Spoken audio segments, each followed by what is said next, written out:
Hello po mga kalingap, nandito tayo ngayon kila Brenda at may malungkot po na balita. Ayan, pumanaw na po ang nanay ni Brenda. Ito.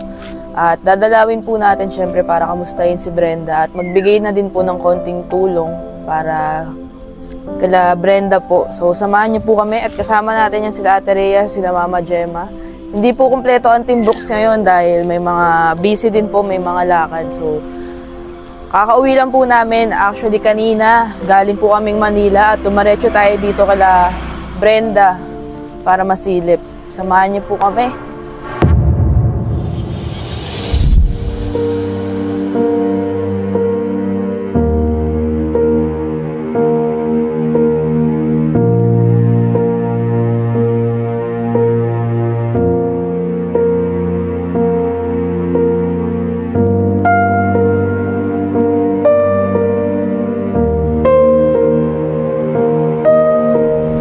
Yan, so nandito na po tayo kala Brenda. Brends! Kamusta ka? Kikiramay kami ha. Kailan nawala si nanay? Martes lang. Ano ba ngayon? Friday. Anong nangyari kay nanay? Paano nawala? Ay, si kuya kasi, di ba si kuya ang kasama niya kasi wala naman ako dito. Ano daw yan, mga alas 11 daw. Alas 11 sana, namatay kasi. Naghingi pa daw yan ng nagpapaluto pa daw ng lugaw ay. Pag masalang daw si kuya sana ng lugaw ay pagtingin niya wala na. Wala nang hininga. Ano yun, umaga? 11 ng gabi? Umaga, araw. Umaga. Ano yun, biglaan lang? Oo, biglaan. Asan sila kuya mo? Andiyan yun. Galing kami Manila. Oo. Tinakbo namin dito para makaabot pa kami kay kay nanay. Kakalungkot naman. Paano yung trabaho mo dun? Babalik ka pa dun?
Nanay, nung nawala siya. May mga ganun ka bang naisip nung nalaman mo na wala na si nanay? Okay lang yan. Malay mo, syempre, di mo nasabi kay nanay yung mga gusto mong sabihin, syempre, bago siya mawala. Kunyari, si nanay nasa harapan mo, anong gusto mong sabihin, message mo kay nanay? Kung naririnig ka man ni nanay ngayon. Wala na akong maisip pa. Wala kang gustong sabihin kay nanay? Na si nanay ngayon. Siyempre wala ka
kasama nun kasi ako nagtatrabaho kaya hindi ko na maano.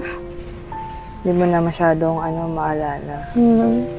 Nasi-sink in na ba sa'yo na si nanay wala na o hindi pa?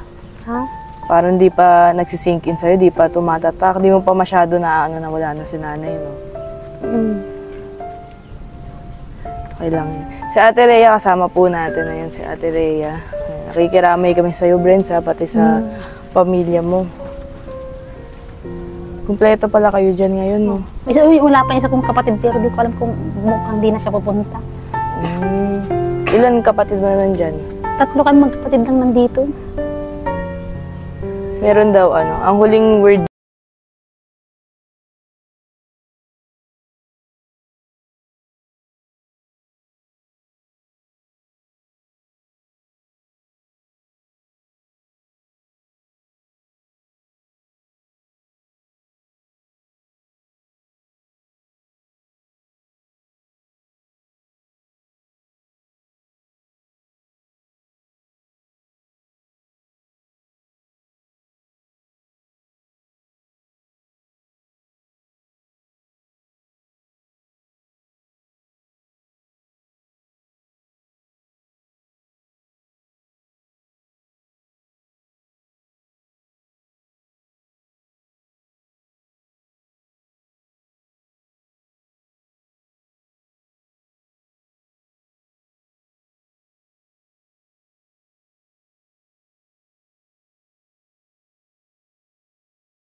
Plano ko, doon ako sa pamangkin ko sa pinsan.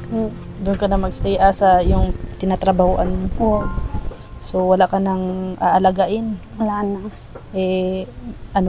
Wala nang kumbaga wala nang responsibilidad na sa balikat mo ngayon. Mm. Medyo magaan na ang buhay mo ngayon.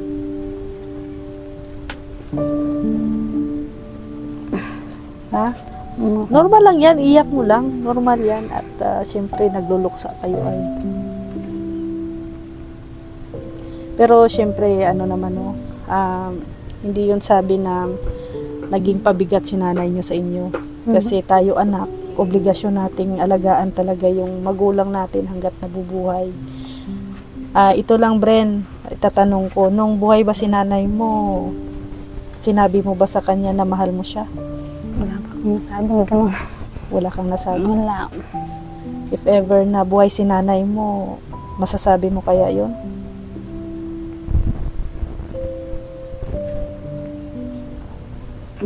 Wala pa akong nasabi. Pero gusto mong sabihin na mahal mo siya. Kasi ito yung lesson, no, sa ating mga anak.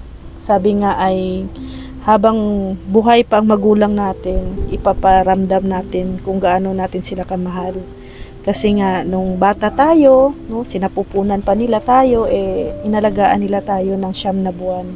Hanggang sa nailabas nila tayo dito sa mundo, inalagaan nila tayo, inaaruga. So yung return natin bilang isang anak, alagaan sila. So kay Brenda, nakita naman natin kung paano niya inalagaan si mama niya, si nanay niya, no? Magpalit ng diaper, pagpakain, pag-aasikaso, no? Hindi yun, no? Grabe din ang hirap ni Brenda, pero normal yun bilang isang anak, no? Na yun ang gagawin sa kanyang magulang. Sana lahat ng anak ganun, gaya ni Brenda na nag-alaga. Saludo kami sa'yo, at alam ko naman na si mama mo ay proud na proud din sa'yo, Bren, no? Hindi mo man nasabi yung I love you kay mama mo, pero sa the way mo sa pag-aalaga, ramdam ni nanay mo yun, na mahal mo siya. Kaya tayo mga anak, kailangan ipapadama natin yung pagmamahal natin habang buhay pa yung magulang natin, no? Yung love. Kung ibalik ang panahon, Bren, ano ang gusto mong na kasama mo si mama mo kung gusto mo ibalik.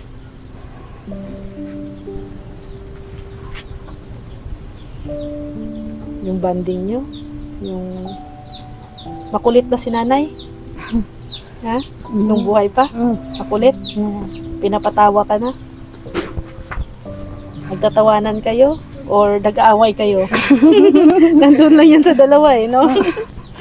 Ano ba? Itong huli lang naman kami nag-aaway. Medyo irritable si nanay. Oo. Dahil nga siguro sa sakit, may nararamdaman siyang hindi na maganda sa katawan. Paano yan? Ulila ka na, wala ka ng mama, wala papa. Wala nang magulang. Sariling kayod. Kaya nga sabi nung tumangkok sa pinsan, total naman wala ka ng argan. Aampunin ka na lang namin. Yun ko lang sabi niya. Aampunin ka na ng pinsan mo. Anak ng pinsan ko. Anak ng pinsan mo. Buti naman ay meron ka mag-anak. Oo. Sa side naman ng papa ko, wala naman akong masabi. Ang pagtulong nila, andyan naman siya. So, meron nga din silang abuloy, konting abuloy, ganyan. Sa panahon nga ganito kasi, kailangan magtulungan, Magtulungan. Kaya nandiyan nga si Hana at kahit na papano tutulong sa abot ng makakaya ni Hana. Andito ang Team Brooks. Di kasi nakapunta ang Team Brooks eh. Kaya di na din nagbadali kasi kami nila Rhea, pinilit namin na makapunta ngayon. Maulan nga. Di na kami nakapagdala ng grocery brands kasi maulan. So hindi na kami tumigil pa dun sa grocery at baka anong oras na kami makarating dito. Pinatila din kasi muna namin. So ayun lang lang tayo. Magbibigay lang din tayo ng konting tulong kay Brenda. Abulay natin. So abulay ito ng Team Brooks. Ito lang ang aming kaya, Brand. Sana kahit papaano ay makatulong to sa inyo, ha? Ikaw na lang magsabi sa mga kapatid mo, ha? Ayan.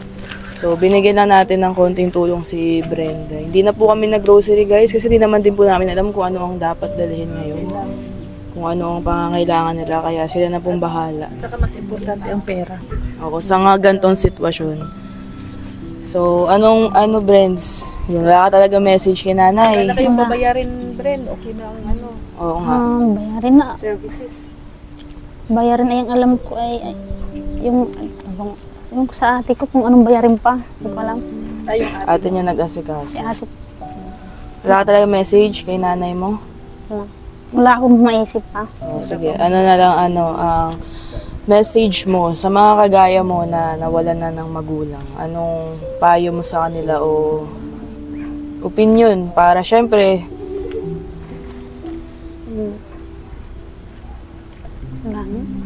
Wala na akong masabi. blanco pa po ang utak ni Brenda ngayon. Feel ko di pa masyado nagsisink in sa kanya na ganito ang pangyayari. Pero at least alam namin, 'di ba, na kahit papaano ay maayos ang sitwasyon si Brenda, okay naman siya, normal naman ang kanyang So, di na rin kayo magtatagal, Brenda, na kaya sa family ni Brenda. Kompleto po kasi sila dito. So, paano yan, Prince? Bira na tayo magkikita niyan. Pera. No? Paano yan, Brenda? Huling kita na ba natin to? Ay, depende. Di ko alam sa inyo kung ano. Malayo ka na eh. Hindi ka na namin mapupuntahan. Nasa Quezon ka, di ba? Ilang oras ba yan na Terea? Nasa hanggat 4 na oras. 4 na oras. Pero nag-uusap naman po kami ni Brenda, nakakapag-chat naman po siya sa atin. So kung sakaling may kailangan ka o kaya umuwi ka dito, i-chat mo ko, ha? Para alam namin kung pwede ka namin puntahan. Baka pagbalik mo may jowa ka na. Huwag kay mama mo. Bagong alaga ni Brenda, jowa na. Ano ba? Babae, lalaki? Bae? Ay, babae talaga. Ay, babae. Babae, okay lang yan. Pagka gusto mo nang kausap, Brenda, huwag ka maya mag-chat, ha? Yan, nakikiramay kami sa inyo. Napasaya lang natin si Brenda. Nakakatuwa naman at hindi naman masyadong si Brenda eh. Uy, kumain ka naman, Brenda. Sobrang payat mo. Ay, mapayat pa ba? Kumakain ako lagi. Wow! Kumain ka pa. Dapat pag nakita tayo, medyo ka na, malaman ka na, ha? Huwag ka puro chicks. Kumain ka. Baka ipan-chicks mo, lagot ka. Hindi, lalagay ko rin dito. Yan, salamat. Hindi kami magtatagal. Mauna din kami nila Ate Rhea. Basta wag ka maya mag-chat sa akin, ha? Basta pag dumalaw ka dito sa Dait, mag-chat ka lang sa akin, oo. Para kahit pa paano makamusta ka din namin. At syempre, di naman matuputo lang ang ating connection. Since beneficiary na kita, dito lang ako lagi. Sa live. Oo nga, viewer natin to si Brenda. So, ayun lang mga kalingap, di na tayo magtatagal kasi nandito po ang pamilya lahat ni Brenda. Nakakahiya naman po. Nalulungkot ka ba, Brents? At malayo na, matagal na tayo ulit magkita. Wala na din si nanay, di ko madadalaw si nanay. Magbabay ka na sa mga viewers. Anong message mo, syempre, sa mga tumulong din sa'yo noon? Anong mensahe mo sa kanila? Ako po ay nagpapasalamat sa mga nag-sponsor at handa silang tumulong kahit wala po sila sa politiko ay mas nakakatulong sila kaysa sa politiko.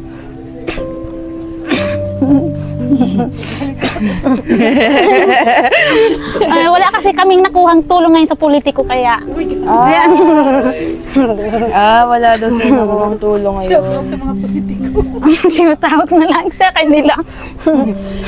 Tumatawa lang si Brenda pero nakikita mo sa mata niya.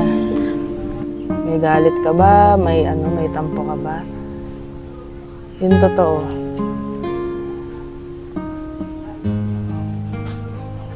Meron?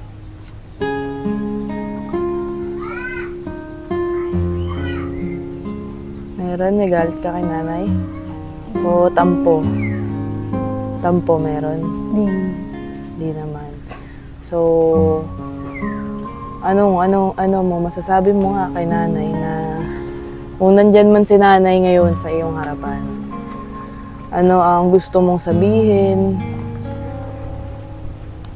sa kanya o sana nagawa mo nandito pa siya?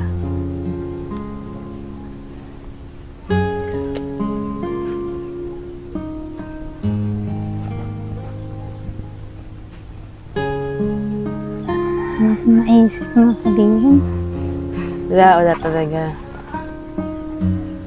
Pero nalulungkot ka ba na wala na si nanay o okay lang sa'yo?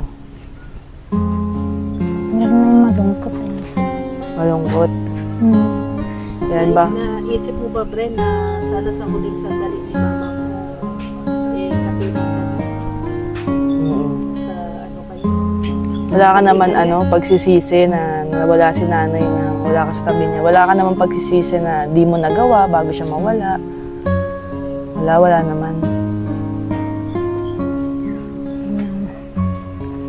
Lahat naman ginawa ko na dito. Okay naman. Okay. Panatag naman sa loob mo na kahit wala na si nanay, alam mo sa sarili mo na bilang anak na bigay mo naman lahat sa kanya ng kaya mo. So, syempre, feeling ko mga kalingap yan. Baka kasi magtaka kayo, syempre, na parang si Brenda. Feeling ko hindi pa kasi nagsisink in sa kanya talaga. Di ba may mga ganun, Ate Rhea, yung late na nagsisink in sa kanila. At saka, ayun, syempre, proud kami sa'yo na ilang buwan ikaw ang kasama ni nanay sa hirap niya.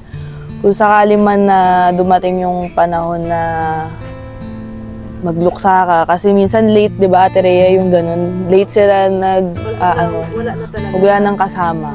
Kasi ngayon, mga kalingap, kasama po niya ang family niya, nandun po sila. So, kung dumating man ang panahon, Brenda, na malay mo, pagbalik mo dun sa work mo, dun lang mag-sink in sa'yo lahat. Kung sakali lang, ang advice ko sa'yo, makinig ka sa mga worship song. Yun lang. Magpatugtog ka lang ng mga worship song, makinig ka lang ng mga kanta, wag kang panghihinaan ng loob. Kasi ang iisipin mo lang lagi, si nanay nasa mabuting mabuting lugar na siya ngayon. Hindi na siya mahihirapan, wala nang sakit, 'di ba? So ayun lang ang iisipin mo. At lagi mong, kung ano man ang ginagawa mo, iisipin si nanay na maging proud siya sa'yo kahit wala na siya dito. Maging proud si nanay sa'yo at ayusin mo ang buhay mo, ha. Hindi porket wala si nanay, kung ano na ang mga gagawin mo. Lagi mong isipin yung mga aral na binigay sa'yo ni nanay, kung nandito pa siya. At saka, ayun nga, lahat naman, di ba, ginagawa mo nun para kay nanay. So, ganun pa rin hanggang ngayon, para kay nanay pa din. At syempre, sa sarili mo na, this time, syempre, magagawa mo na lalo yung mga gusto mo talaga sa buhay, di ba? So, ano bang pangarap mo? Ano bang gusto mong gawin? Nung nabubuhay pa, gusto ko kaya ako magkatrabaho. Sabi ko nga, ipapagawa itong bahay. Nung nabubuhay pa siya, nagsabi na siya dati ng mamamatay na lang yata ako nang hindi makatikim ng magandang bahay. Parang ganun, bato. Ay, ito na nga sana, may mga materialis na sana kami dati nung hindi pa siya na-stroke. Ito pa yung mga buhangin, kaso lang bigla siya na-stroke. Hindi na namin natuloy ang kasi lang talaga ako nung iipon ako noon. Sabi ko kay kuya, di mo na ako mapadala at maipon ako. Kung nung magkaipon ako, nagpadala ako kay kuya ng kahit ng 5,000 yata, ibinigay niya ng materialis na iba. Mag-another ipon na naman ako, biglang gayaan naman siya. So, isa pa rin ang nasa pangarap mo, mapagawa pa rin itong bahay. Yun sana. Kasi ayun ang isa sa wish ni nanay. Magkatrabaho ka naman na ulit, di ba? So, mas makakapag-ipon ka na. So, malay mo, di ba?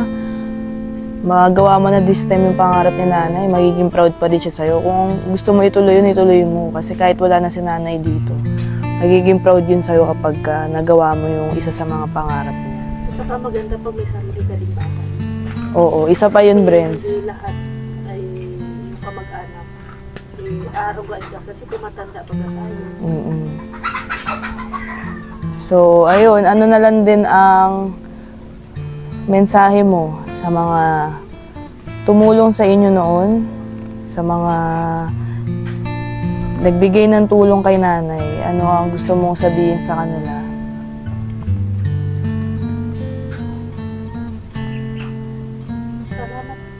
Salamat sa kanila at nandiyan sila nagsuporta. Nagtulong sila. So, ayun lang, dito na kami magtatagal at para makaano na din si Brenda makapag-ayos. May mga bisita kayo? Wala kang bisita. Mga kapitbahay lang din pupunta. Yan lang yan. So, sana makatulong, Brenda, ang amin dalang konting financial na tulong sa'yo at mag-chat ka lang sa akin kapag yun nga, napabalik ka dito sa diet o may kailangan ka, ha? Dito pa din naman kami. So, ayun lang mga kalingap, na kami magtatagal dahil syempre, para makaano na si Brenda. Madaming iniisip yun si Brenda. Hindi siya masyadong makapagsalita. Alam ko madami tumatakbo sa kanyang isip, pero laban lang, ha? Oh, ka na.